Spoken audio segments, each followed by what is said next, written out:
So the idea is it something that we need to immediately respond to? And if so, how do we justify it? And if not, then we potentially save ourselves resources financially and manpower, man and woman power. So it's just more of a cautionary sort of systematic approach. Okay, page 5.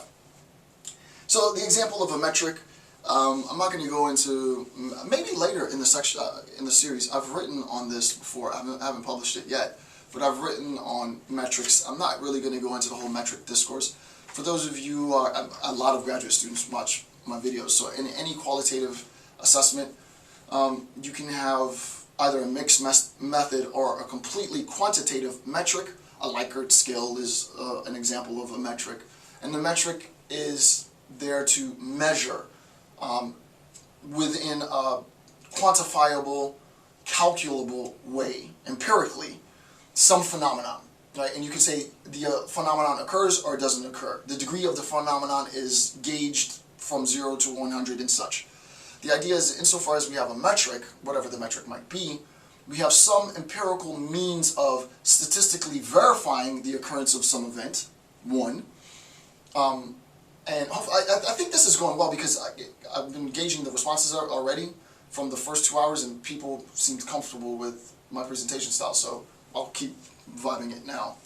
But I don't want to sort of dumb it down. The idea is, in terms of the metric, we're looking for statistically verifiable, quantifiable information. And not only are we looking for it, we are generating this. We are creating this so that we can house, right? We can stockpile. We can hoard data, statistical data, which will give us information as to the likely occurrence of event X. So in terms of a metric, this is an attempt to find something empirical, and you'll understand in a second, right? The preceding question could be adapted for a basic Likert scale, which is exactly what I'm saying. Alright, so question 1. Does mobilizing the intelligence community in response to this global trend directly or indirectly address national security priorities? 1 through 5. Or 0 through 5, right? It really does influence national priority, or it doesn't. Remember, in terms of priority, and this is where there's going to be, I would suggest that there should be some debate. This was number 3 on sort of what we mean by the functioning and the meaning of intelligence, which is the mission, sort of the ideological underpinning of all, like the directives, the national priority. How does addressing this global trend fit into the overall national priority? If it doesn't really fit into the national priority, why are we addressing the trend, right? Unless it's like, the trend really undermines security interests abroad or domestically. But the idea is national priority takes precedence. And in terms of national priority, addressing the needs of any policymaker in terms of the relationship to global trends, it has to accord with the priorities of the nation, period. And every nation is going to have their individual priorities, right? Every nation is going to have their individual priorities, but you get the idea, right? So the question again, does mobilizing the intelligence community in response to, and I don't mean, homogeneously everybody.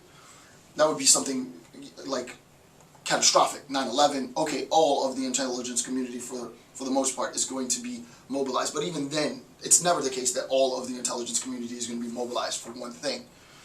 Right? So does mobilizing the intelligence community in response to this global trend directly or indirectly address national security priorities? That was an example question. One can imagine that 100 or so questions are constructed to truly assess the level of policy need. So if there was a sense in which we wanted, and I'm not saying that I do, this is just to throw stuff out there, again, always, we wanted to assess because we felt and we recognize that policymakers could put undue stress, undue burden, undue pressure on the intelligence community as such. If we wanted to regulate policymakers in terms of the obligations that they give to the intelligence community, such that policymakers had to justify why they need intelligence community members to give them data X, we could theoretically construct a system in which they legitimized priorities. You could rank priorities, and some priorities would rise to the surface and some priorities would be less important than others. And this just seems sort of intuitive, right?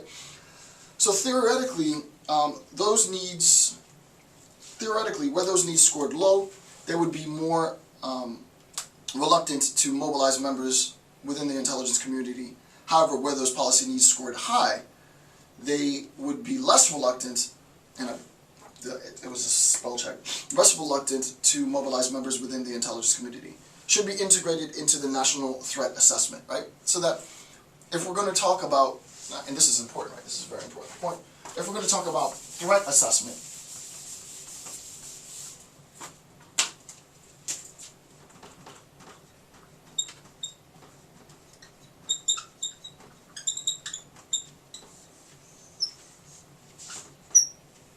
if we're going to talk about assessing the nature of the threat, and we're talking about national security, if we're talking about the assessment of a threat, and we're talking about the relationship between the threat and national security, we have to recognize that the level, the intensity with which we interpret the threat, right? The intensity with which we interpret the threat is going to be conditioned on any number of factors. I just want to pause here before I go into this last section, because it's important to recognize, right?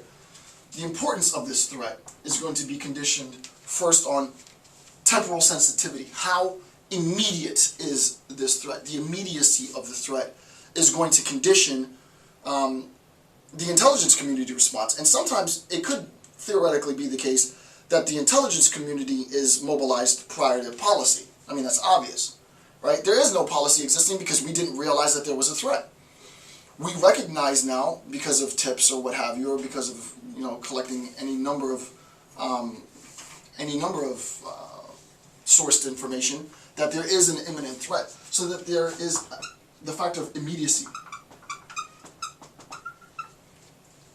right? The immediacy of the threat is going to determine whether or not, in terms of national security needs, we need to mobilize members of the intelligence community, right? But that mobilization of the intelligence community is itself going to require, so I'll go slow, right?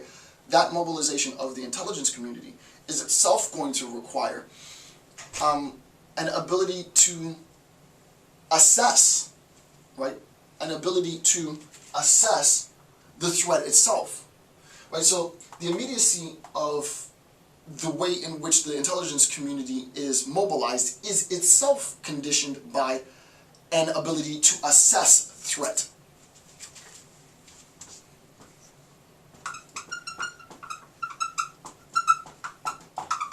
T-H-R-E-A-T, right?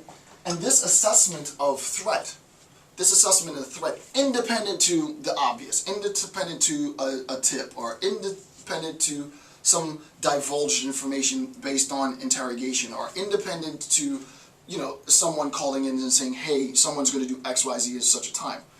The way in which that a potential threat is assessed it's rather obvious. It is to look at previous threats, right? And I do, in another lecture series, in my International War series, I talk about sort of different types of scenarios in which threats change, and we have two examples. I'm not going to go into and explain both of these because you can watch my International War series, but we have what's known as displacement, D-I-S-P-L-A-C-E-M, what's known as the displacement effect and the substitution. I'm not going to talk about the distinction right now, the displacement effect and the substitution effect.